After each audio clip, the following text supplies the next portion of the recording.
A nossa raiva, ela nasce das nossas expectativas. A gente fica muito irritado porque nós criamos expectativas em torno das realidades. E como a gente espera que seja assim, e geralmente a vida nos decepciona, porque as nossas expectativas são altas demais, então o nosso processo de ira, ele é sempre provocado por causa das expectativas excessivas que nós temos. O que é o excesso de expectativa? Muitas vezes a falta de simplicidade na vida, né, gente? Quando você percebe que a simplicidade é um caminho seguro, por quê? Ela lhe indica para aquilo que pode ser. Não significa que nós vamos viver sem sonhos, não. Mas a gente vai começar a ser um pouco mais realista com aquilo que a vida pode ser. Né? A gente não vai ficar projetando demais. Por que eu sinto muita raiva do outro? Porque eu espero do outro que ele seja aquilo que eu quero. Eu fico esperando uma resposta, eu quero que o outro seja como eu projetei. Muitas vezes me irrita. Eu quero a competência que o outro não tem. Então, a gente acaba projetando em cima do outro uma série de necessidades nossas que acabam prejudicando, né, e provocando dentro de nós a raiva. A raiva, a ira, é um processo muito perigoso porque nos emburrece. É um processo que nos retira da racionalidade. Pode observar, cada vez que a gente fica muito irritado, a gente perde a capacidade de ser racional. Você diz realmente o que você não queria dizer, você fala bobagem, você magoa, você machuca. Então, controlar a raiva é, primeiro, baixar um pouco as expectativas. A gente ser um pouquinho mais humilde, a gente ser um pouquinho mais simples. O mundo não tem que ser do jeito que eu quero. E quando a gente começa a modificar a relação com as pessoas, permitindo que elas sejam elas mesmas, sem as nossas projeções, quem sabe a gente começa a se irritar menos. Nós nos irritamos muito por causa do estilo de vida que nós temos. Eu me lembro quando eu era criança, né? As luzes da nossa casa apagavam mais cedo. Elas eram desligadas muito mais cedo. Então a gente dormia mais tempo. Você pode observar que as nossas cidades, as nossas casas são cada vez mais iluminadas. E nós, para dormir, nós precisamos produzir um hormônio, né? Que é provocado justamente pela ausência de luz. Então, se você está num lugar muito estimulado de luzes, por luzes, é bem provável que você faça a produção desse hormônio de maneira tardia. A melatonina, né, ela faz a gente dormir. Ela induz o processo do sono. É um calmante natural que o seu organismo produz, mas você tem que permitir a produção. Se você fica se estimulando demais, com muita televisão ligada, muita tela de computador, muita luz acesa dentro de casa, essa produção de melatonina ela é mais atrasada. Então ela vai ficando mais tardia. E aí você dorme menos. Quem dorme menos? Digamos que você só dorme 5, 6 horas por noite. Ao final de uma semana, é bem provável que você esteja com uma irritabilidade muito maior. Então há todo um aspecto psicológico, que é essa projeção das expectativas sobre o outro. Eu quero que tudo seja perfeito, e na hora que eu vejo que não é perfeito, eu me irrito. Mas há também esse aspecto biológico. Nós estamos cada vez dormindo menos, a nossa irritação é cada vez maior, nós somos estimulados o tempo todo, a gente se cansa muito, a gente não dá ao corpo o devido descanso, naturalmente a gente prejudica a qualidade das nossas relações. Então, pensar na saúde e dormir um pouquinho mais cedo é você preparar o seu dia de amanhã. Então, quando você dorme mais cedo, de maneira disciplinada, e às vezes a gente fica à toa, não tem nada para fazer, fica lá. Tem gente que é assim, né? Fica estimulado o tempo todo. Não. Faça um momento de tranquilidade. Crie essa tranquilidade necessária. Aliás, uma das coisas que me ajudou muito depois que eu mudei do convento para minha casa agora, é não ter mais o meu ambiente de trabalho onde eu durmo. Não pode. Tem que ser diferente. Você entra no seu quarto é para dormir. Aí liga a televisão e fica lá. Aquilo tudo estimula a você produzir de maneira mais tardia ainda essa melatonina, que é o que faz justamente você dormir. Ajuda no processo do relaxamento, da profundidade do sono, da qualidade do sono. Você descobrir que seguir Jesus é você dormir cedo, é você comer certo. Por que isso influencia no seu seguimento a Jesus? Porque quando você tem qualidade de vida, quando a sua vida é saudável, você fica melhor para o outro. Quando você tem disciplina, quando você come certo, você dorme certo, você fica melhor para lidar com o outro. Isso é biológico, é resultado, o corpo é programado. Dá a ele o estímulo e ele será estimulado para aquilo que você programou. Ele dará uma resposta a partir do que você programou. É muito interessante, por exemplo, quando você pega uma atividade física. No início você aguenta andar 5 minutos na esteira. Se você é disciplinado nos 5 minutos, aquilo vai aumentando para 10, aquilo vai aumentando para 15, daqui a pouco você está correndo 1 hora e não há cansaço mais em você. Porque você estimulou o corpo a lhe dar uma resposta que você antes não tinha condições.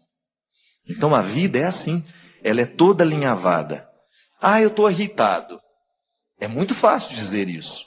E é muito fácil a gente se justificar. Machuquei o outro, porque eu estava irritado, me desculpa. Não. Qual é a causa da sua irritação? Está vendo que existe uma causa que antecede essa resposta simples, muito fácil? Vamos parar de dar resposta muito simples. Estou irritado demais, mas por que está irritado? Dá uma olhada na sua vida. Começa a perceber se o seu jeito de viver está favorecendo ou não o processo dessa ira, dessa irritação.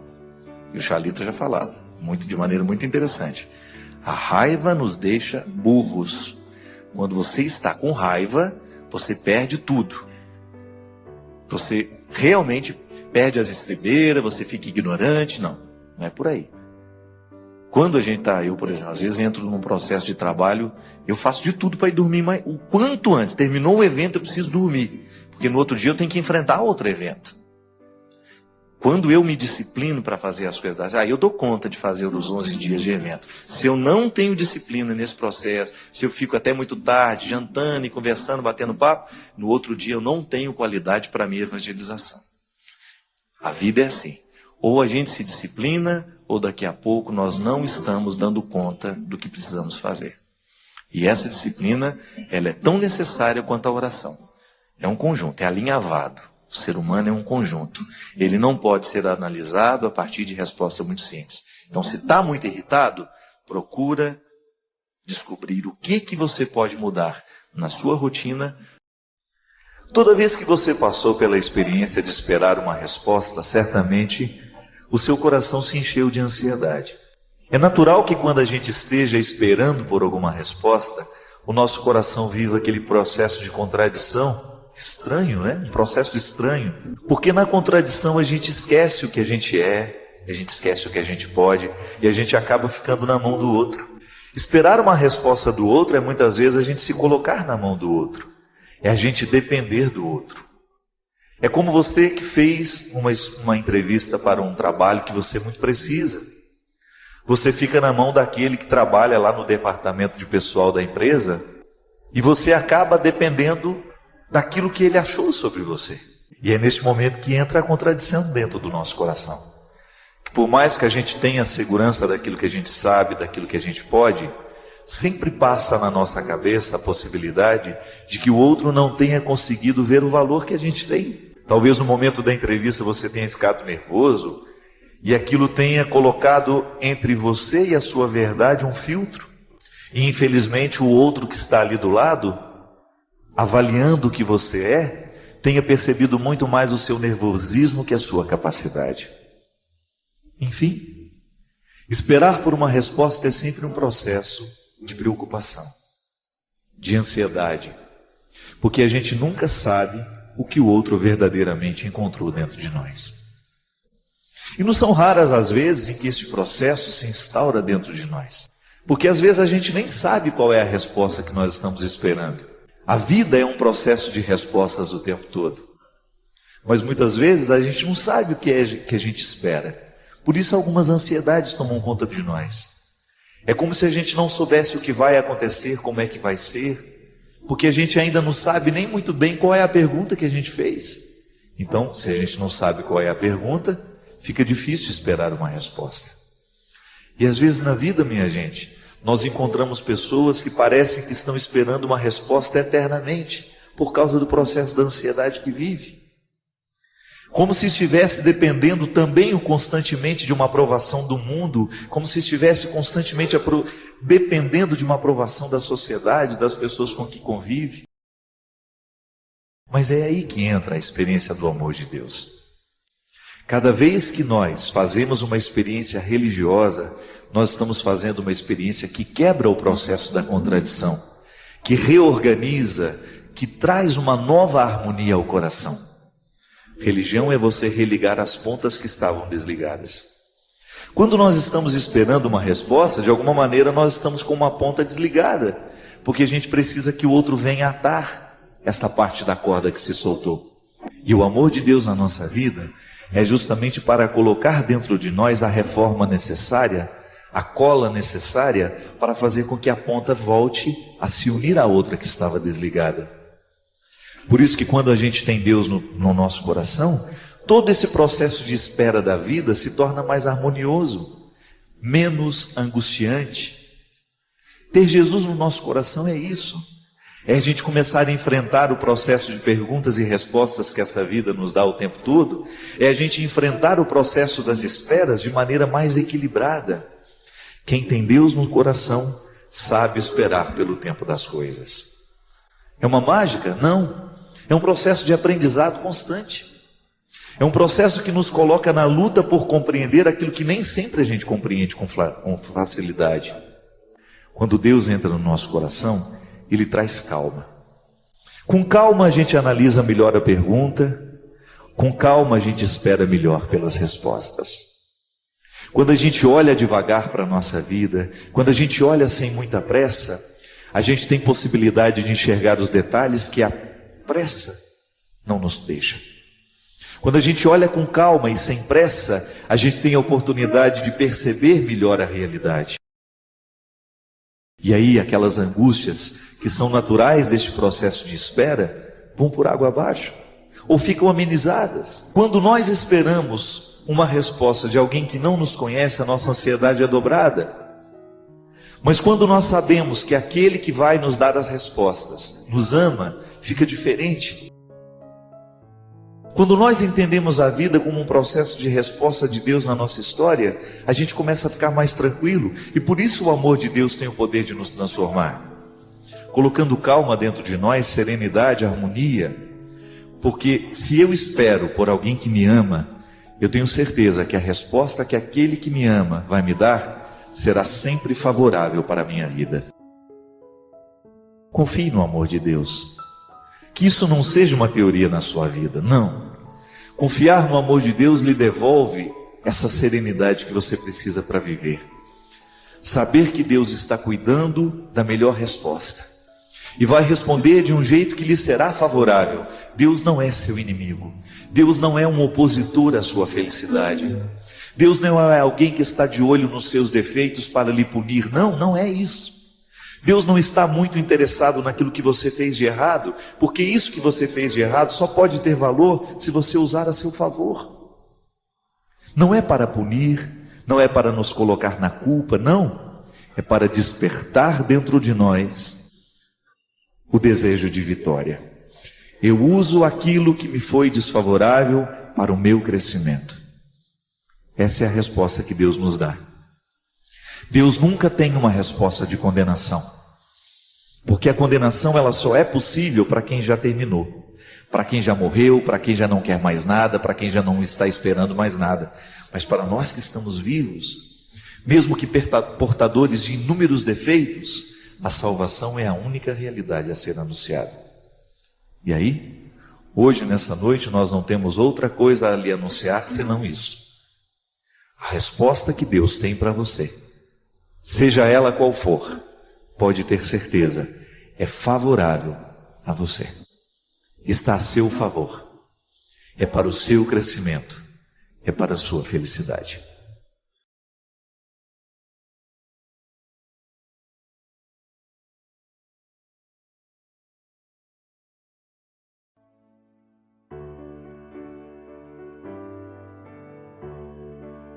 Você tem facilidade de se deixar amar. Lembro que você falava isso para mim. Você tem. Eu aprendi muito com você sobre isso. Porque eu sou meio chato. Eu acho que eu sou mais amoroso, você é mais amável. O Fábio, ele consegue, né, encontrar um jeito de fazer com que a pessoa goste dele. Mas isso é legal, isso é um talento, né? Claro, dessas missionárias da caridade, que elas têm aquela coisa do esqueça de mim, lembre-se só de Jesus, essa reta intenção. Padre Deon, nosso fundador aí da Congregação dos Padres do Coração de Jesus, chamava isso de amor puro. É o amor que não tem nenhum tipo de interesse, não busca nenhum tipo de reciprocidade. Isso está bom, está certo. Mas facilita para que o outro te ame. Acho que Jesus ele não era só amoroso, eu acho que era esse esforço amável. pessoal que você tem de encontrar o outro, de ser, eu acho que faz parte do amadurecimento da gente, né? Eu acho que a gente não pode ficar apenas de um lado da história. Eu preciso ser amável e eu preciso amar também. E você tem toda a razão. Quando a gente encontra pessoas que têm mais facilidade que nós, ou elas vão nos incomodar muito, ou elas vão nos despertar para a gente também fazer o mesmo projeto de vida, né? Eu particularmente penso que o outro funciona muito assim. Esse amor que a gente precisa experimentar, o amor próprio, depois a capacidade que eu tenho de amar quem está do meu lado, de ir amadurecendo. Eu acho que as etapas do amor, eu ir vencendo os meus egoísmos e identificar que eu vou adentrando um contexto de muita gratuidade. Você sabe que foi uma primeira coisa que eu experimentei da sua amizade, foi justamente a capacidade que você tinha de promover os outros. Eu fiquei encantado de observar como isso era verdadeiro em você, não era um esforço que você fazia, era natural. Você promoveu muita gente. Eu vejo hoje na música católica, né, quantas pessoas passaram pela sua promoção. Quantas pessoas foram retiradas ali de... Poderiam estar, claro, o talento poderia florescer em algum momento, mas você foi na hora e colheu o fruto. E eu fiquei muito, na época, muito sensibilizado com a capacidade que você tinha de promover os que você encontrava pelo caminho. Eu acho que isso é uma graça. E eu quis aprender isso também. Eu quis aprender, porque eu acho que isso é louvável numa pessoa. Às vezes eu estou no supermercado e eu vejo uma pessoa, uma jovem, e o meu olho bate assim, eu pensei, essa seria uma atriz. Você seria um bom caça-talentos, né? Eu sou. Eu descobri muita gente. Você não fez isso de profissão, fala. Mas não, de profissão não. Mas o problema é que também às vezes não tenho talento. E eu tenho que dizer, e eu aprendi a dizer isso também, Sim, que não dá. Você é muito verdadeiro, você não nasceu em Santa Catarina à toa, né? O catarinense não tem meia. Não, é verdade, às vezes não dá e a pessoa fica malhando em ferro frio, tentando fazer aquilo e não é do ramo. Então alguém tem que chegar para a pessoa e dizer, olha, talvez seja uma outra coisa, né? Mas tem gente que não percebe que tem um grande talento escondido dentro dele e alguém tem que ser o saca-rolha, tirar aquilo de dentro da pessoa. E realmente... Você teve alguém assim na sua vida, João? Que lhe ensinou isso? O Léo. Fábio, praticamente todas as coisas... Eu faço muitas coisas diferentes, você me conhece. Mas esses dias eu estava fazendo uma revisão de vida, tudo passou pelo Léo. Tudo.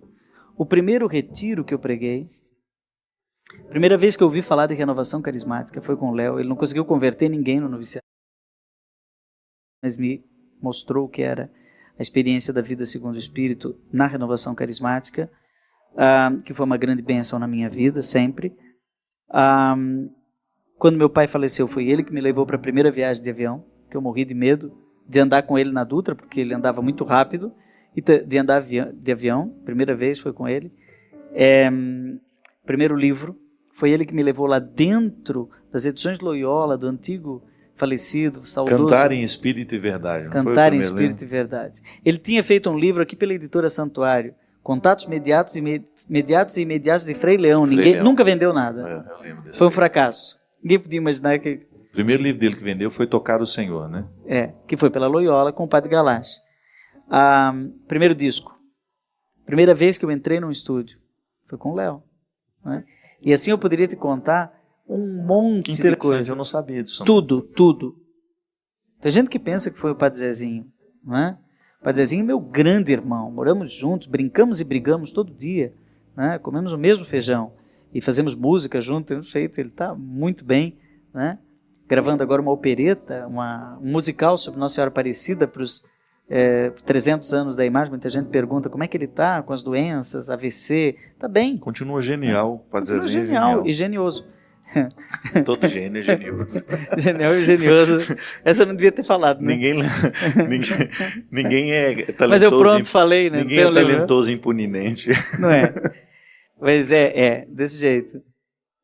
Mas quando eu cheguei em Taubaté, o Padre Zezinho estava nos Estados Unidos, ele ficou lá um ano quase. Então eu fui estar mais próximo dele depois de um ano. E nesse um ano o Léo já me jogou para tudo que é lá, disco, livro, e eu nem era padre ainda. Então praticamente todas as coisas. Eu fui 13 anos diretor da Faculdade Deoniana em Taubaté, você sabe. Eu hoje sou doutor em educação pela USP. Eu sou avaliador do Ministério da Educação para universidades. Hoje eu fui designado para uma avaliação de uma universidade. Você faz aquilo que a gente temia na época lá. Receber os eu sou esse temido. Que você vê aqui o Padre Joãozinho, conheço um coração e tal, mas tem um outro lado, né? Tem o médico e tem um monstro. Conheço bem. Mas eu devo isso ao Léo também. O Léo, ele estudou tudo isso antes de mim. E eu fui a Curitiba, ele criou um projeto de uma universidade, uma faculdade, a ISIC, em Curitiba, e eu fui lá e aprendi tudo com ele. Ele sentou comigo, ele me explicou todas as portarias do Ministério da Educação, como fazer um processo, como credenciar uma faculdade. Você acredita que eu hoje devo até o meu doutorado em educação ao Léo? Que bom, João, que bom ouvir isso. É grande. O que eu sou, eu devo a ele que acreditou em mim, em coisas que eu nem sabia que eu tinha de bom, né? A primeira canção que foi popular, que eu compunha só música erudita, né? Ele disse, não, isso não serve, faça assim e canta aqui com o meu povo. Ele me emprestou o povo dele e me explicou como fazer uma música que o povo fosse cantar, uma música pastoral. Então, eu devo muito ao Padre Léo, que me ensinou essa e outras coisas, né? A última vez que eu estive com ele falou de você. Eu me lembro, você me deu o recado. Ele gostava muito de você, rezou muito por ti. E foi uma pessoa íntegra. O Papa Francisco... Então, de alguma maneira, está aqui também, né? Nos resultados. Sabe, como é que você vai lançar essa obra agora? Você tem algum compromisso? Então, o livro... Esse final de semana temos o acampamento do Coração de Jesus. Eu vi. Né? Inclusive foi o primeiro acampamento que eu preguei na minha vida. Outro dia uma pessoa me interrogando, quando é que você pregou a primeira vez na Canção Nova? Foi quando você ficou padre? Falei, não, quem me levou para pregar a primeira vez foi o Padre Joãozinho. Nós tivemos um acampamento que você foi o organizador, ainda era no Rincão Antigo, improvisado. Isso, é verdade. Não era como ele estava lá, era todo de terra ainda, um palco improvisado, e ali nós pregamos aquela equipe do Canta Coração. Isso. Você nos trouxe e você me deu um momento de pregação. Então, e nós vamos ter então esse acampamento. Eu celebro a missa amanhã, de abertura do acampamento. Sábado temos o show e eu estou trazendo 5. Amanhã você fala? Não, sexta. Não, sexta-feira, desculpa. Abertura. Eu já estou... Mês de junho me atrapalha todo. Na abertura, sexta-feira. No sábado temos o show e eu trago valores novos, que nunca cantaram em público também, um novo Padre Fábio de Mello. Temos inclusive um diácono, o diácono Eduardo Pugliese, paulista, e que vai ser padre em janeiro. E ele já fez uma canção muito bonita, né? E nós vamos cantar a canção dele, né? Na minha parte do show. Então eu estou dividindo com outros 5 confrades. Terminei de descobrir pessoas. E no domingo tem a pregação. Depois tem vários lugares, Anchieta, né, dia 9 é dia nacional de Anchieta, né, lá em Anchieta, no Espírito Santo. Vai lançar também, né? Lança o livro. E no dia seguinte, dia 10, em Brusque. Lá na minha terra querida, às 7 horas, livraria Caminho, livraria Semente. Mandar um abraço para a Dona Glória, que está nos assistindo. Está nos assistindo, se ela já não pegou no sono. Ela dorme às 8 da noite. Eu já estaria dormindo, se eu pudesse. E assim vai. Você vai estar lá em Belo Horizonte, né? Você vai fazer no congresso piano e voz, né? Isso, no congresso que o Padre Alexandre está organizando, né? Dia 18. O seu é na sexta? Eu não sei. Ou no sábado? Não, sábado. Sábado de manhã, a pregação, e à noite tem um show. Na sexta eu vou estar. com Márcio Mendes, aliás, daqui da Canção Nova, na sexta-feira. O seu é dia 18. O meu dia 18. Então o meu é dia 17. É. E aí, quando você vai no dia 18, eu vou para Anápolis. E eu prego lá em Anápolis. E assim vai, Campina Grande. Eu tava ouvindo o seu, o Fábio vai, eu vou indo atrás. Vai para a festa do São João também? Não, lá, primeiro Guarabira, é Encontro das Famílias, depois que Campina de Grande. Guarabira, meu Deus. Você conhece lá Dom Lucena? Uma banda de lá, Dom que Lucena? tocava comigo. Eles me falaram. Jean Lucena, isso. Você sabe que tem lá a Celione David? Você já ouviu falar? Não. Grande cantora. É grande mesmo? cantora. Cantava forró, cantava tudo. Agora canta músicas religiosas. Guarabira muito é uma bem. cidade musical, muita gente boa de música. Dom Lucena é um super bispo. Gosto muito de lá. Na Paraíba, o Campina Grande. E assim vai. Estive esse final de semana num lugar do Rio de Janeiro tão querido, lá Itaucara. Itaucara, me lembro. Já foi lá? Também, já. É um lugarzinho assim tão muito mimoso, né? bonito. Foi lindo o show, lindo show. Itaucara. Tem feito Tinha o muito show Betinho aí. de Itaucara. Ele que me levava lá sempre. Ah, eu tive, sabe onde esses dias que o pessoal perguntou muito. A gente tá ainda fazendo programa de televisão, a gente nem lembra mais, né, Fábio? Mas estamos fazendo bate-papo ao vivo agora. Só falta você ver um cafezinho aqui. Quem mandou um abraço pra você? De Maceió. Quem? A irmã Flávia. Irmã Flávia. Queridas damas Tiago, do Cristã. do Adore. Tiago. Né? O pessoal muito 10. A nossa diretora querida, irmã Sandra. Irmã Sandra. E todos lá. Foram lá nos 50 anos do Colégio Madalena Sofia, né, e cantei lá com eles. E assim vou indo, né? Continuo dando as aulas, e o livro, engraçado, né? Há certos livros que realmente parece que tem um espaço na alma do povo, né? Chegou, não sei se é a capa, é o tema, eu já escrevi vários livros sobre o amor, mas esse realmente está... Eu acho que é a síntese de um tempo de vida, na né? sua vida. Uma boa leitura agora para o mês de junho, mês do Sagrado Coração de Jesus. Nós iniciamos o nosso programa falando que o grande desafio é a gente tornando o nosso coração parecido com o coração dele. E as leituras vão nos indicando, né, Padre? O conhecimento é tão fundamental para a gente quebrar as falsas impressões de nós, dos outros. Quanto mais a gente conhece o coração de Jesus, mais a gente vai tendo condições de conhecer ou compreender o nosso também. Claro, e esses saberes, essas sabedorias fazem a diferença. Para que eu vou ler mais um livro? Né? Eu sempre quis fazer um programa de televisão sobre livro, porque eu acho o seguinte, você tem tantos livros, não é? Eu tenho quase 40 livros. Cada livro é um pedaço de mim, um pedaço da minha história. O autor que é autor de verdade, ele não faz mais um livro. Ele dá em papel e tinta um pedaço dele, um pedaço do seu fígado, né? Alguma coisa de mim está aqui. Autor de verdade, não é? Mas assim, que produz mais um livro igual àquele que ele já fez. Não, esse é um filho.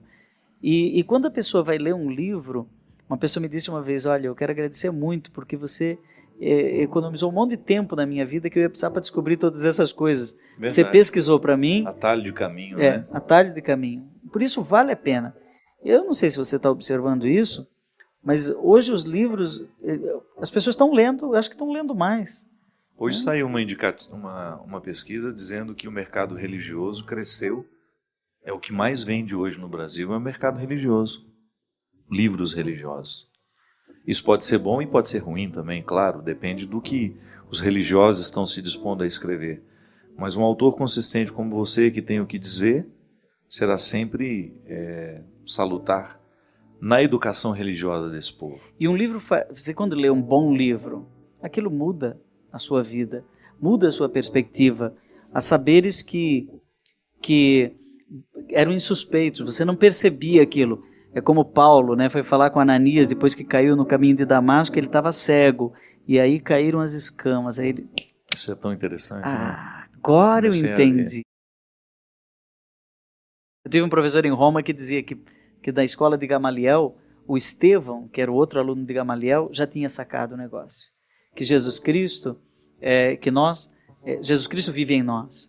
Que existe um mecanismo de cristificação, chama aqui de amorização, e que Saulo não entendeu. E quando ele caiu, Aí ele ouviu, Saulo, Saulo, porque me persegues? Ele estava perseguindo o cristão. E daí ele percebeu, agora eu tenho que entender essa voz. E aí foi com Ananias, o seu catequista, que ele entendeu isso. E aí escreveu essas cartas maravilhosas e definitivas, né? O que Paulo escreveu é Gálatas, meu Deus. Continua dizendo da mesma maneira, né? Outro dia eu estava lendo carta aos Gálatas, mais uma perspectiva de estudos. Meu Deus, está falando da nossa situação atual. É fantástico. O cristianismo judaizante, né? Aquela tentativa de retorno, as regras, o esquecimento do que Jesus pretendia. É impressionante como é sempre atual para nós. Por isso é sagrado, são, né? O tempo segura. Autores. Então, ler um livro é ganhar um pedaço da alma do outro. Porque quando eu leio um livro do Padre Fábio de Mello, algo da alma dele se aninha dentro da minha alma. Isso é misericórdia. Isso é coração aberto.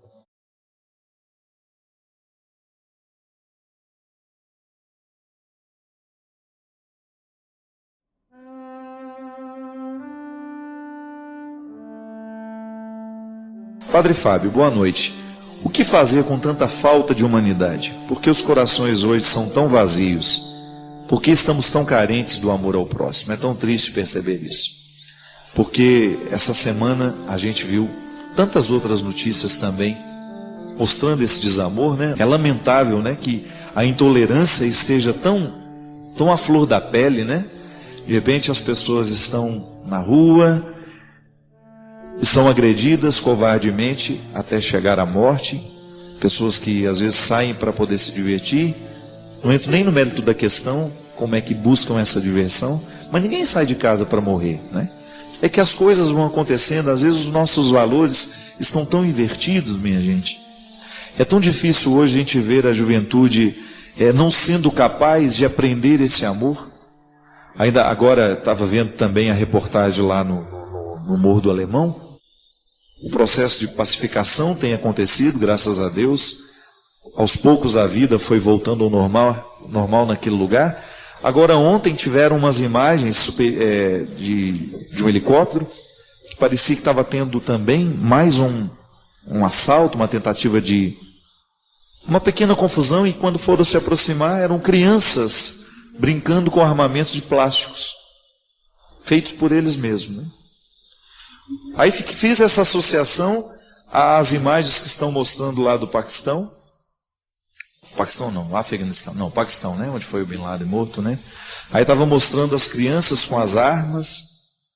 É lamentável, né? Que nos dias de hoje, com tanta violência no mundo, a gente veja ainda esses instrumentais bélicos de armas e disso, daquilo, sendo brincadeira entre nós. Eu me lembro, quando eu era criança, a gente ganhava revólver de presente. Imagina isso, minha gente. Que coisa horrorosa, né? Como é que podia isso naquele tempo? Eu não sei, há muito tempo eu não entro numa loja de brinquedos para crianças, né? Mas eu não consigo admitir que nos dias de hoje você vá e você compre uma arma de brinquedo. Eu não sei se existe isso ainda. O que eu sei é que muitas vezes os jogos, os videogames, né? Tudo isso incita muita violência. As brincadeiras, os jogos eletrônicos, a gente já falou muitas vezes sobre isso aqui. Isso gera desamor, porque quando uma criança brinca livremente com uma arma, para que serve uma arma? É para matar. Então, se ela está fazendo na sua infância um aprendizado do assassinato, é muito difícil que depois a gente queira extrair dela uma atitude amorosa, uma postura pacífica. Então, se nós queremos neutralizar o crescimento desse desamor, nós precisamos então mudar as nossas condutas. O que nos diverte, né? Qual é o nosso divertimento? Como é que nós encontramos o nosso divertimento? Não é possível a gente ter uma sociedade feliz, uma sociedade harmoniosa, com tantas drogas, com tanto álcool socializado, com esse processo de autodestruição da nossa juventude, sendo o tempo todo motivado através de festas, através de promoções. Então, enquanto a gente estiver buscando esse tipo de divertimento, enquanto a gente estiver oferecendo à nossa alma esse tipo de beleza, entre parênteses, né? De alegria, então é natural que a gente vá cada vez mais mergulhar nesse contexto de desumanização. Porque o álcool desumaniza, a droga desumaniza, a prostituição socializada desumaniza. As brincadeiras que geram essa agressividade, isso desumaniza uma criança. E nós precisamos voltar a ensinar a sensibilidade. Nós só podemos diminuir os malefícios desse desamor nos dias de hoje a partir do momento em que nós criarmos uma cultura de paz. A palavra cultura nos impõe muita responsabilidade, né? O que é cultura? É aquilo que você cultiva. Como é que você vai compreender o processo cultural de um povo? Quando você entra dentro dos costumes daquele povo e você começa a identificar o que aquela sociedade cultivou, promoveu e fez crescer. Isso é cultura. Quando a gente diz, nossa, aquela pessoa é muito culta, ela tem muita cultura. O que é? Ela teve muito cultivo, não é? Ela se cultivou muito, ela leu muito, ela procurou conhecer, ela foi curiosa, ela investigou, ela conseguiu trazer para dentro dela uma boa parte do mundo que estava de fora. Como? Através da leitura, através da informação. Então a cultura de paz é um cultivo de todos os dias. Essa intolerância que nós temos notado nos dias de hoje, que perpassa todas as dimensões da relação humana, se isso não for modificado, o nosso mundo vai ficar cada vez mais insuportável, cada vez mais difícil. Nós falamos aqui em outros dias, né? A intolerância entre as diferenças, meu Deus do céu, como é que nós podemos admitir que nos dias de hoje, com todo esse processo de socialização das informações, nós ainda sejamos capazes de encontrar contextos de intolerância tão difíceis dentro das nossas escolas? O que é o bullying? É o resultado da intolerância. Ah, você é gordo, então nós agora nos sentimos no direito de criticar você, nós nos sentimos no direito de então ridicularizar você. Qual que é a grande questão dos homossexuais hoje? Essa questão que está o tempo todo sendo retomada, a homofobia. O que é a homofobia, minha gente? É quando o outro se sente no direito de agredir o homossexual, de fazer piadas agressivas e até mesmo de atacar fisicamente. Tudo isso por trás de um discurso moralizante, que quer ser bonito, que quer ser isso, ser aquilo, mas absolutamente desumanizador. Você pode muito bem não concordar com o outro, mas você ter com o outro uma postura respeitosa, isso é uma questão de educação que nós precisamos retomar. É cultura. Ainda hoje estava passando, no noticiário da manhã a história das pessoas que ficam desempregadas, não procuram outro emprego porque tem o seguro-desemprego, e ainda quando encontram um novo emprego, não se ficham. Por quê? Porque querem continuar recebendo benefício. Aí o Alexandre Garcia, o comentarista do jornal, estava dizendo assim, é lamentável porque o Brasil ainda funciona assim. É a cultura sempre do proveito. Eu quero aproveitar. Não passa pela minha reflexão de que no momento em que eu assumo uma postura dessa, eu estou desrespeitando os contribuintes que estão dando duro no trabalho e que estão cumprindo com a sua obrigação para que aqueles que estão ali, usufruindo desse benefício, usufruam sem a necessidade dele. É a cultura, é o jeitinho brasileiro.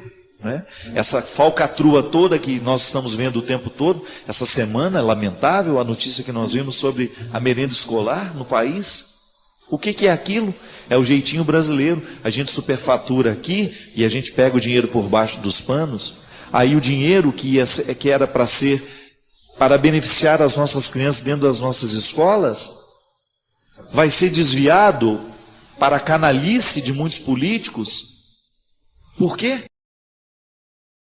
Porque existe uma cultura, ou até mesmo uma falta de boa cultura e de bons valores, norteando a nossa ação. Porque eu tenho que ser assim.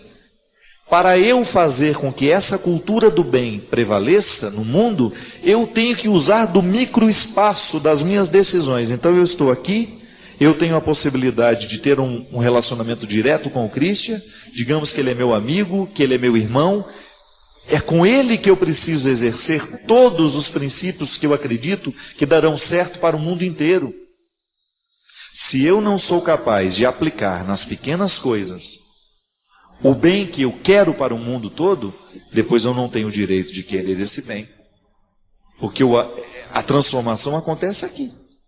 Então, se eu promovo a guerra, se eu promovo a violência dentro da minha casa, se eu sou agressivo no momento que falo com o meu funcionário, se eu não sou capaz de demonstrar amor aos que trabalham comigo, aos que me são subalternos, eu não tenho condições de esperar que o mundo seja melhor. Se eu não sou capaz de tratar bem as pessoas que me atendem, se eu não sou humilde para estar com os que me atendem da mesma forma, eu não tenho condições de querer um mundo igual. Eu não tenho condições de querer que o mundo seja bom. Porque eu não estou fazendo a minha parte. Como é que eu vou esperar que o mundo aconteça, que o mundo seja transformado, que todo esse conceito de reino de Deus venha a ser aplicado na história, se eu não o promovo no lugar que eu posso promover? Então fica difícil. O mundo ficará assim, essa intolerância, esse desamor vai continuar, enquanto nós não tomarmos as nossas pequenas atitudes que serão capazes de transformar tudo isso. A partir do momento que eu me comprometo com o mundo de fazê-lo melhor, a partir das situações que me são próximas, então, se eu não faço essa transformação acontecer aqui, eu não tenho direito de esperar que o mundo seja... Eu desejo que você, nas suas lutas, você tenha sempre o direito e a possibilidade de retirar os seus excessos, para você ter diante dos seus olhos a sua verdade fundamental, sem exageros, só você. E a partir disso, você reencontrar o caminho da vida. Obrigado pelo seu carinho, pela sua atenção, e que Deus abençoe muito você. Que Deus derrame sobre o seu coração, sobre a sua casa, sobre a sua vida, a disposição que caracterizou o coração de Nossa Senhora. Para que, exemplo dela, a gente também possa ser um cristão de verdade, levando sempre Jesus no colo, para apresentá-lo àqueles que ainda não o conhecem. Derrame sobre nós a bênção do Deus Todo-Poderoso, Pai, Filho e Espírito Santo.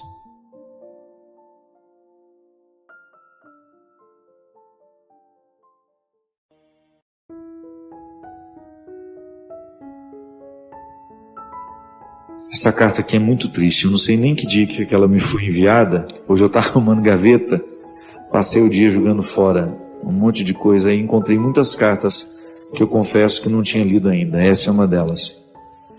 Padre Fábio, é uma imensa emoção saber que esta carta estará um dia em suas mãos. Quero agradecer a você por me ajudar sem saber a me manter de pé, depois da perda de meu filho. Meu nome é Emily e hoje eu tenho um anjo no céu chamado Gabriel, Padre. Jesus chamou meu filho dia 27 de dezembro do ano passado. Não sei se foi deste ano ou se foi do outro. E por ironia, não sei, era o dia do aniversário dele. Ele completaria 7 aninhos de vida. Acordamos de manhã, deixei ele na casa dos meus avós, do lado da minha casa, e fui buscar o bolo do aniversário dele.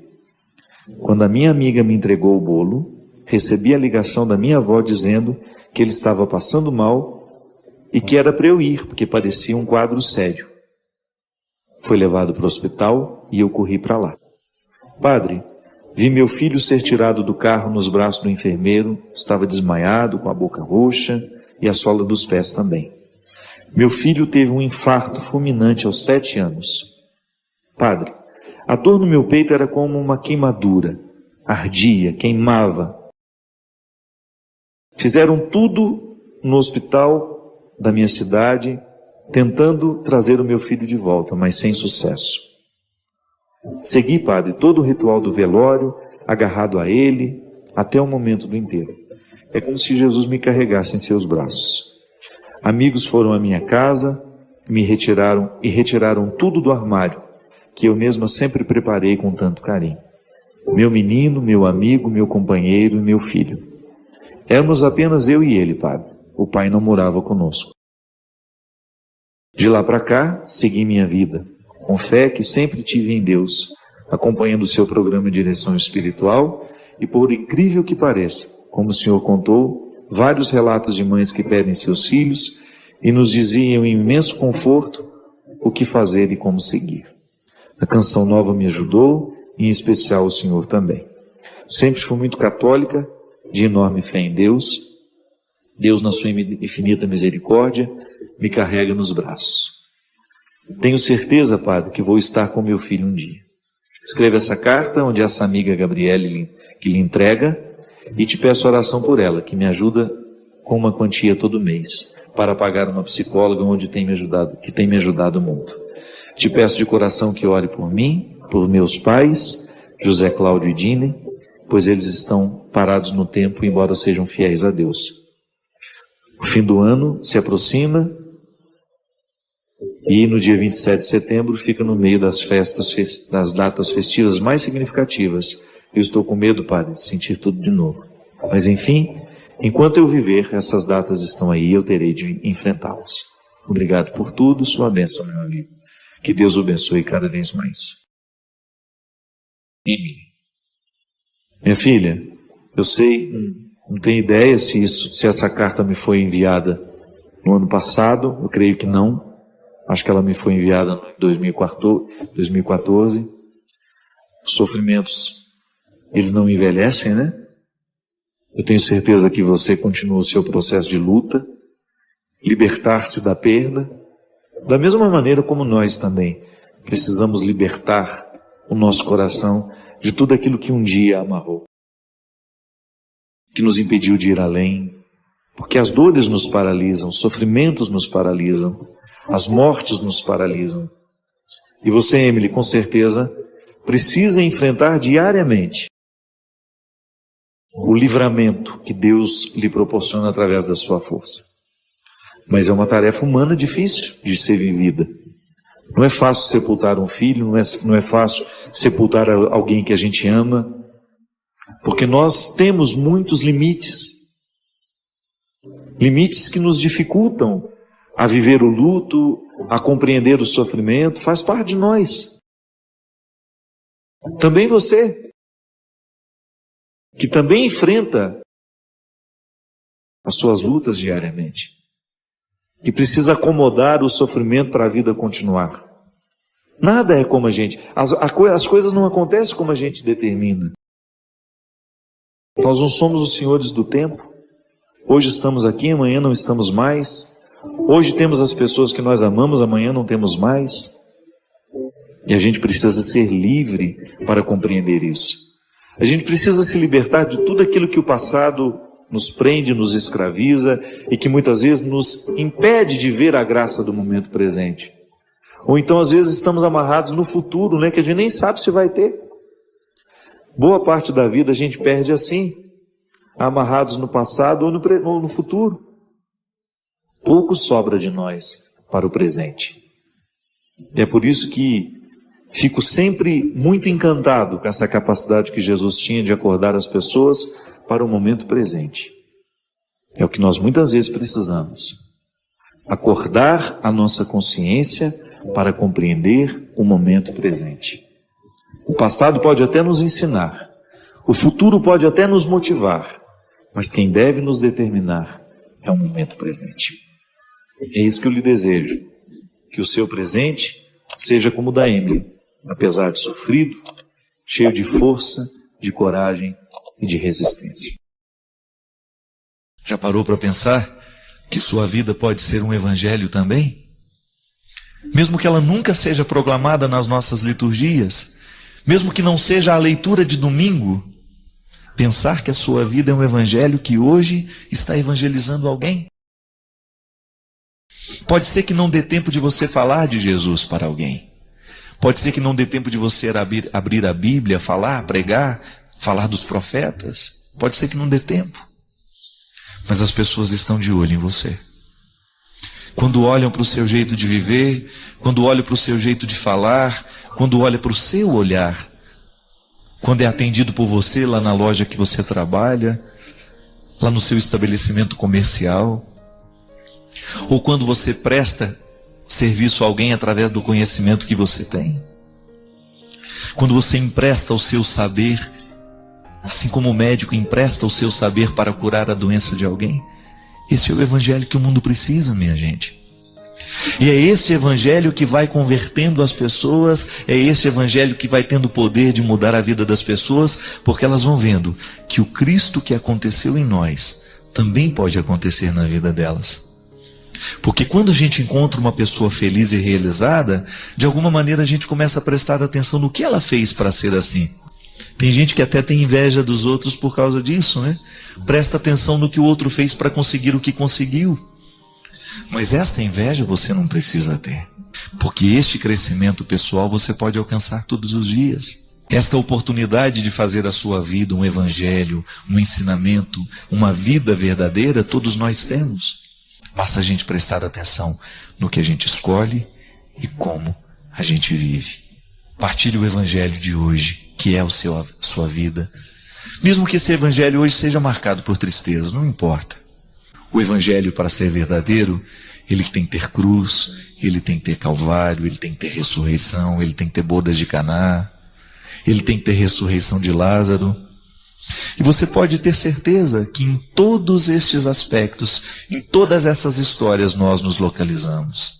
Seja na fome que motivou o pedido de milagre a Jesus, ou seja na saciedade, de alguma maneira nós nos identificamos com as palavras que estão escritas ali.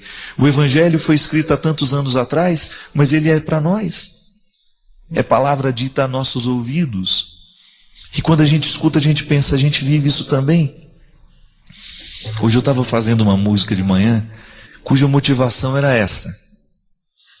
Eu não coloquei os meus olhos em Jesus por causa dos milagres que ele fez.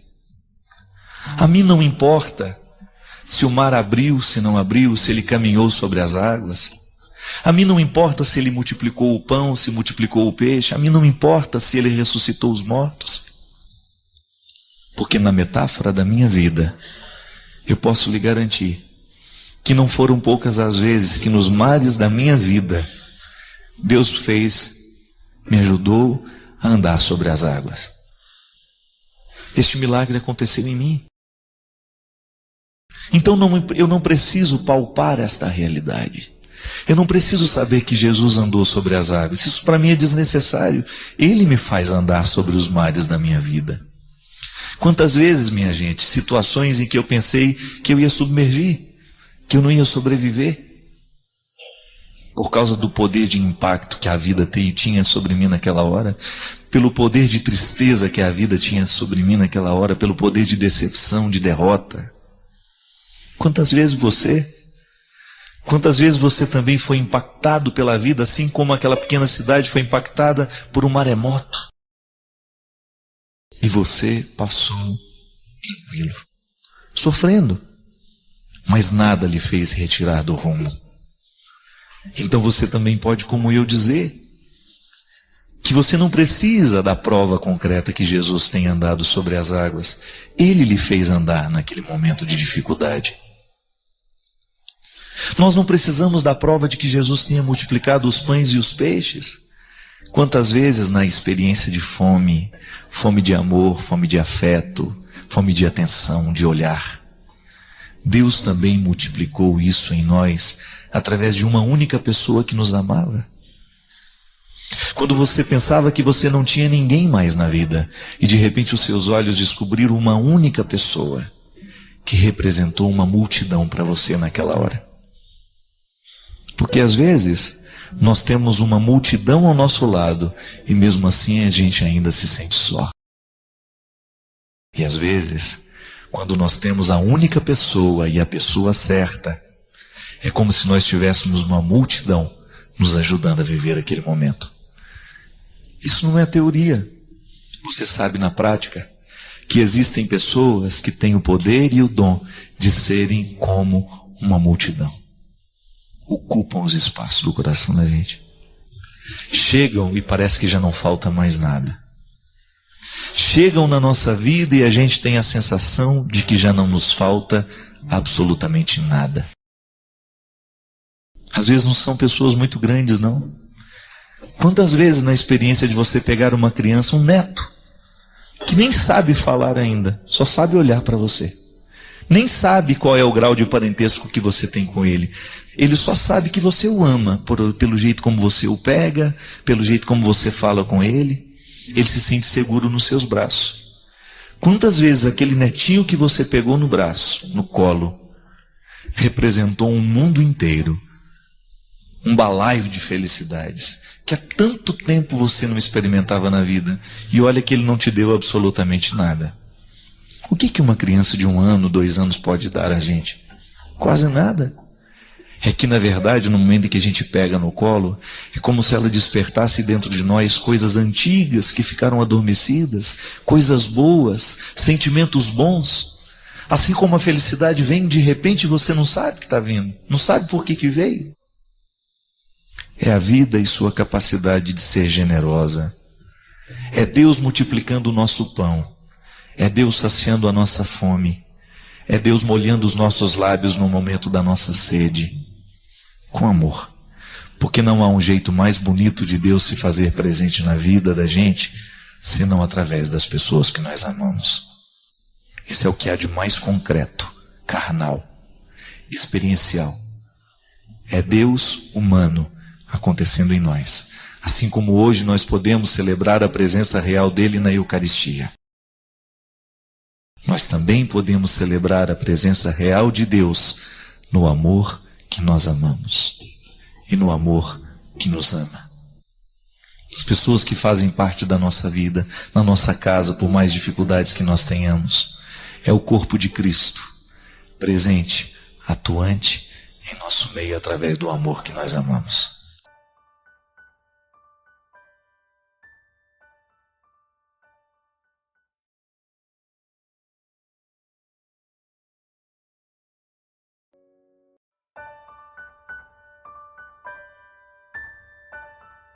Obrigado pela oportunidade de estar com você mais uma vez e partilhar a nossa vida, de fazer deste momento um momento de encontro. O programa de direção espiritual é para mim uma oportunidade maravilhosa de tocar as realidades humanas que fazem parte do contexto da minha reflexão cristã.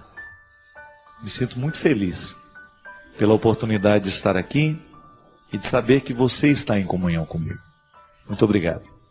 E hoje eu quero começar o programa com um poeminha. Na verdade, nem é um poema, é um pequeno texto atribuído ao Mário Quintana, um grande poeta, um poeta gaúcho, que teve uma sensibilidade maravilhosa na sua observação do mundo. Poeta é esse ser, né? Atribuído de sensibilidade, entra 3, 4 vezes na fila, né? Quando Deus está distribuindo sensibilidade, e olha para aquilo que a gente vê todos os dias de um jeito novo. Mas aqui ele é muito concreto na maneira de entender as deficiências humanas. Deficiente é aquele que não consegue modificar a vida, aceitando as imposições de outras pessoas ou da sociedade em que vive, sem ter consciência de que é dono do seu destino. Louco é todo aquele que não procura ser feliz com o que possui. Cego é aquele que não vê o seu próximo morrer de frio, de fome, de miséria.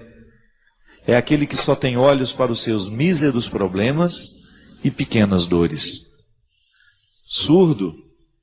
O surdo é aquele que não tem tempo de ouvir o desabafo de um amigo, o apelo de um irmão, pois está sempre apressado para o seu trabalho e quer garantir o dinheiro no fim do mês.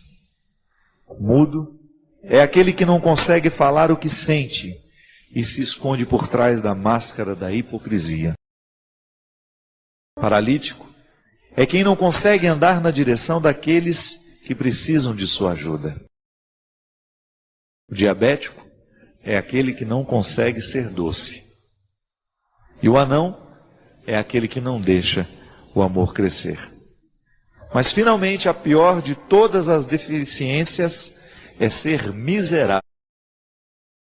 Os miseráveis são todos aqueles que não conseguem falar com Deus. É verdade, né? A gente fica pensando que as nossas deficiências... Eu me lembro, minha gente, tive um encontro com uma pessoa que mexeu muito comigo. Eu era fráter ainda, não era padre ainda. E eu me lembro que essa moça tinha muitas deficiências físicas. E eu fiquei muito assustado na hora que eu estava diante dela. E ela com um sorriso ali naquela cadeira de roda, com as pernas totalmente tortas, os braços atrofiados, e ela me olhando, ela me disse uma coisa que me mexeu muito comigo. Ela falou assim, me falou: prazer em conhecer você, né? E eu fico muito feliz porque você está vendo os meus maiores defeitos, então não tem como esconder de você. E eu fiquei muito tocado. Porque é assim mesmo, né? Às vezes a gente encontra pessoas tão bonitas, tão aparentemente, do ponto de vista estético, tão impecáveis, né? E aí quando você começa a conviver, você vai descobrir que ali existe tanta feiura. Sempre brinco, né? Que na vida a gente precisa ficar mais bonito. E quando eu falo que nós temos que ficar mais bonitos, eu falo da beleza total mesmo.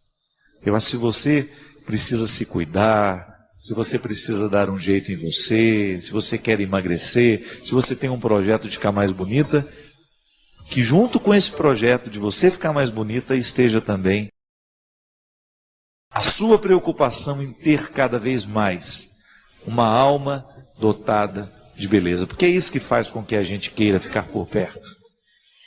Eu tenho visto e encontrado tanta gente, do ponto de vista estético, apresenta tantas imperfeições, mas ao mesmo tempo tem um coração tão bonito, tem uma presença tão forte e faz uma diferença na vida. E a gente aprender a lidar com essas deficiências da gente aqui, essas todas que o poeta fala, né? Da loucura, da cegueira, da surdez. Tantas. São tantas as deficiências que a gente tem na vida. Realmente, às vezes, a gente é cego, a gente não consegue ver a pessoa que está do lado, precisando de nós, né? A mudez, a gente não consegue fazer brotar a palavra que verdadeiramente a gente precisa dizer. Como é difícil, às vezes, a gente fazer brotar dos lábios o pedido de perdão, né? Pode ser que você hoje esteja vivendo isso, a dificuldade de colocar, de fazer a raiz do grito provocar essa palavra, me perdoa. Tanta coisa muda, minha gente, quando a gente tem coragem de dizer isso. Quando você sair aí do seu quarto, andar essa pequena distância da sua casa que separa do seu irmão, andar esse pequeno corredor que separa o seu quarto do quarto da sua mãe, bater lá e ter a sensibilidade, a simplicidade de dizer: mãe, me perdoa pela maneira como tenho te tratado, pela palavra grosseira que proferi, por não fazer esforço para dar certo com você. Andar essa pequena distância e fazer brotar da voz essa palavra que pede perdão ao Pai, ou dar esse abraço no irmão que você precisa, ou até mesmo lhe motivar, né, a pegar no telefone hoje e fazer brotar esse pedido de perdão através de um telefonema. Ligar para quem você sabe que você machucou, que você magoou. A vida fica tão diferente quando nós superamos a deficiência da mudez. Quando você é capaz de ultrapassar a sua... tudo aquilo que lhe impede de fazer a palavra brotar. A palavra que edifica. A palavra que constrói. Tanta gente precisando hoje do seu pedido de perdão. A gente tira o sono das pessoas às vezes com a nossa atitude. Às vezes um pedido de perdão não custa nada. E ele vai fazer um bem danado ao coração do outro. Ele vai provocar um benefício naquele que escuta. A gente cuidar da deficiência da nossa visão, né? Às vezes a gente é incapaz de perceber quem está do lado. Às vezes na necessidade de resolver problemas e situações, A gente fica tão egocêntrico, a gente fica tão voltado para a gente mesmo, a gente fica querendo exigir. A gente faz uma experiência de viver assim o tempo todo, sem ter a percepção do que está ao nosso redor. E quando a gente não percebe o que está ao nosso redor, a gente corre o risco de perder as prioridades, de ficar perdendo o nosso tempo com aquilo que definitivamente não é prioridade. As deficiências são muitas, minha gente. Eu tenho as minhas, você tem as suas. E se a gente não olha para elas com responsabilidade, a gente corre o risco de se transformar nelas. Isso é terrível. Quando a gente começa a se transformar no defeito que tem, na deficiência que tem. É uma consequência natural do defeito não cuidado. Se a gente não trata a deficiência, ela vai tomando cada parte do nosso ser e a gente vai se transformando nela. Eu não acredito que seja esse o nosso projeto de vida. Cuidar da deficiência nossa de cada dia, olhar para aquilo que em nós hoje é deficiente e ter a coragem, sob a graça, sob o auxílio de Deus, a gente modificar. O mundo está carente de nãos. Vejo que cada vez mais os pais e professores morrem de medo de dizer não às crianças. Mulheres ainda têm medo de dizer não aos maridos. E alguns maridos temem dizer não às suas esposas. Pessoas têm medo de dizer não aos amigos. Noras que não conseguem dizer não às sogras. Chefes que não conseguem dizer não aos subordinados. Gente que não consegue dizer não aos próprios desejos. E assim são criados alguns monstros. Talvez alguns não cheguem a sequestrar pessoas, mas têm pequenos surtos quando escutam um não, seja do guarda de trânsito, do chefe, do professor, da namorada, do gerente do banco. Os pais dizem, não posso traumatizar o meu filho. E não é raro eu ver alguns tomando tapas de bebês com 1 ou 2 anos. Outros gastam o que não têm em brinquedos todos os dias e festas de aniversários faraônicas. Sem falar nos adolescentes. Hoje em dia é difícil ouvir alguém dizer: não, você não pode bater no seu amiguinho. Não, você não vai assistir a uma novela feita para adultos. Você não vai passar a madrugada na rua. Não, você não vai dirigir sem carteira de habilitação. Não, você não vai beber uma cervejinha enquanto não fizer 18 anos.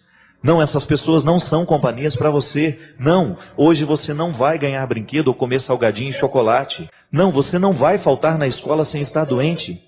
Não, essa conversa não é para você se meter. Não, com isso você não vai brincar. Não, hoje você está de castigo e não vai brincar no parque. Crianças e adolescentes que crescem sem ouvir bons, justos e firmes nãos, crescem sem saber que o mundo não é só deles. E aí, no primeiro não que a vida lhe dá, e a vida vai lhe dar muitos, surtam.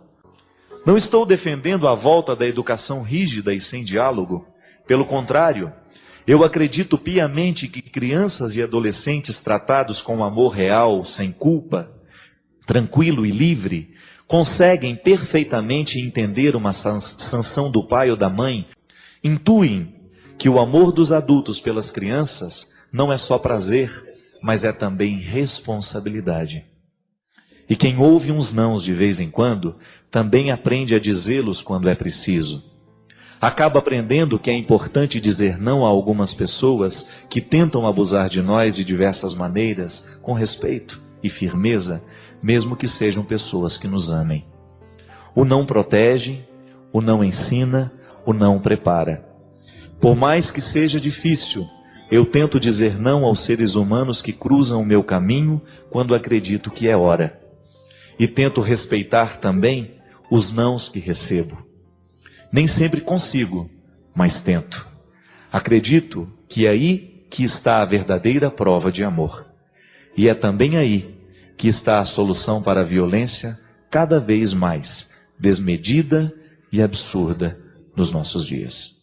Eu confesso, eu recebi esse texto na semana passada e iria lê-lo, mas eu gostaria de parabenizar sem saber quem é.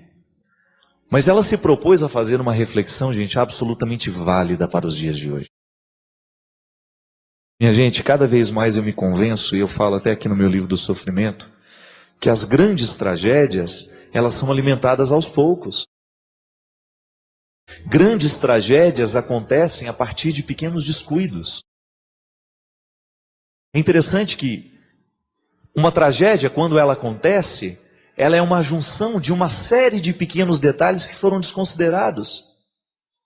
A verdadeira educação, eu trabalhei e estudei muito o processo educacional, e tenho certeza que muitos educadores que agora me acompanham vão de concordar comigo. Um processo educacional, ele só pode ser saudável a partir do momento em que há um equilíbrio entre sim e não.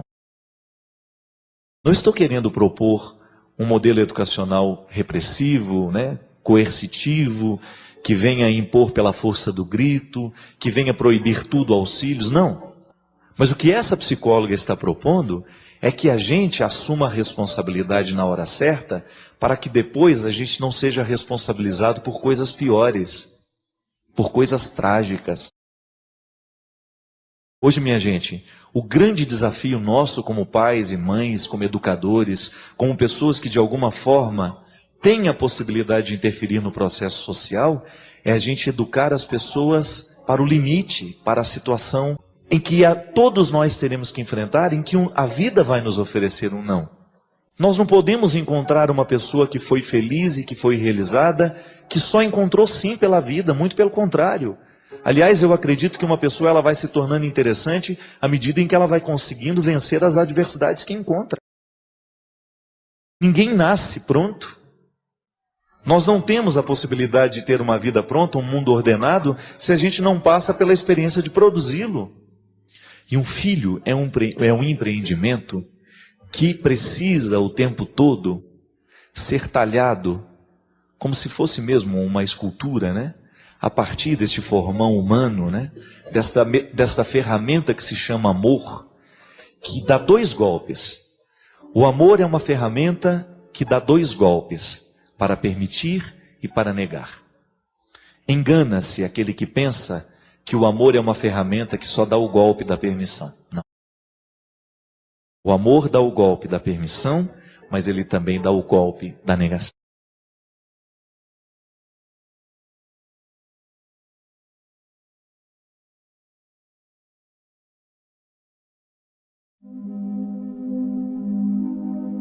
Apoie o nosso trabalho. Like, inscrição e compartilhamento. Coloque o seu pedido de oração nos comentários.